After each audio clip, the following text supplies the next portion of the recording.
Well, hey there, you're on the internet, I have way too much free time, and welcome to the Triple N Network, where all you newbie nib nerds can find all the news you'll need. Let's look at an ink today, shall we? Now, today's ink I only have in cartridges, but I have in both the long and the short, and it is Private Reserve's Ebony Blue. Now, the pen that I use to conduct these tests, this is an Italix brand Parson's Essential, and it's a Broad Cursive Italic Stub. So it has no tipping, but it is sort of rounded at the edges to make it easier to move the nib around. Now let's look at the chromatography. As you can see, there's actually more green than blue in this ink. It really is more like an ebony teal than an ebony blue. As you can see, there's a lot of green, and then a little bit of blue here, and a little bit of blue at the edges, but what you might be able to see, if I can catch it in the light properly, is that there is sheen on this chromatography test. Here.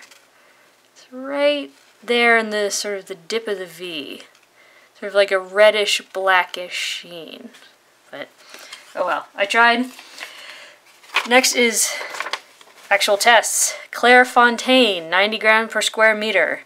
As you can see, it's sort of more dark teal. It's not so much of a strict blue. Dry time was about 14 seconds. Water test could have been better, but if you listen, again, the paper sort of started to come apart before all the ink wanted to wash off. There was some overflow.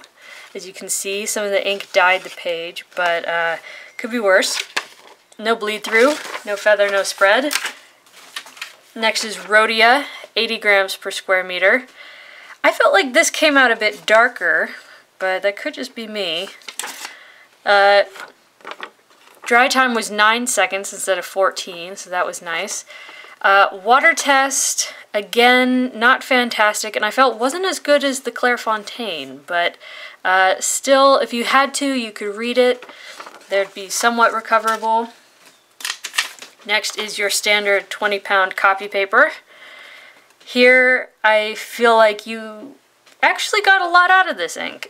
You still got shading, you still got the occasional sheen, but it was sort of like a, I don't know, it was like in the wettest parts, and it was kind of a halo sheen, almost as if there was this little outline of sheen around the darkest parts of some of the letters. I thought the water test was pretty good, if I can get it to focus. You could read it. There wasn't a lot of spread. There was some of this overflow where it dyed the paper nearby, but it didn't even dye it that dark, so I felt that was kind of impressive in itself. Next is Mead Notebook Paper, which most American school children will recognize. Dry time was pretty fast. It was 3 seconds.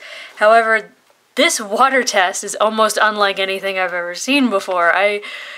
That's really terrible. I mean, it turned it into exploding seaweed, cactus something or other.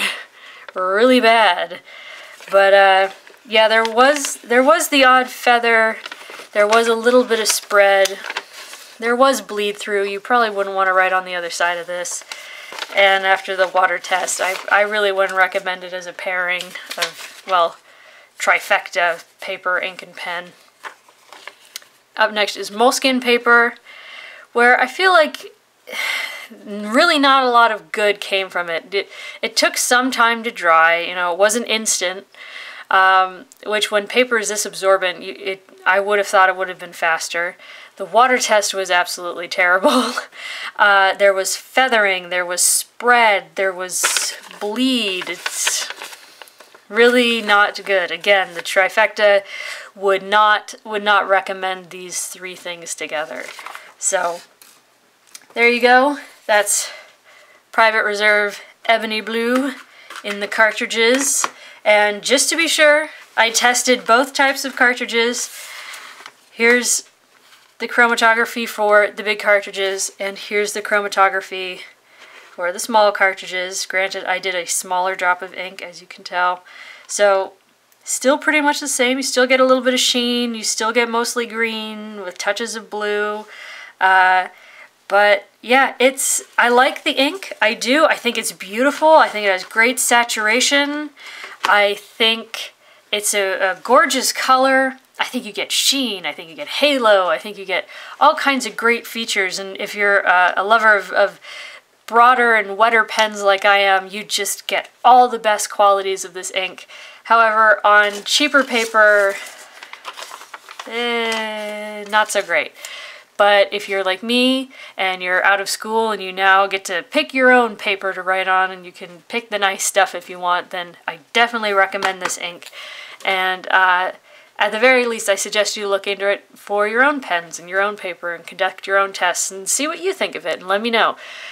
So long from the Triple N Network. If you like what I'm doing, give me a thumbs up, subscribe to the channel. Always good to know people enjoy what I do, and have a good day. Bye.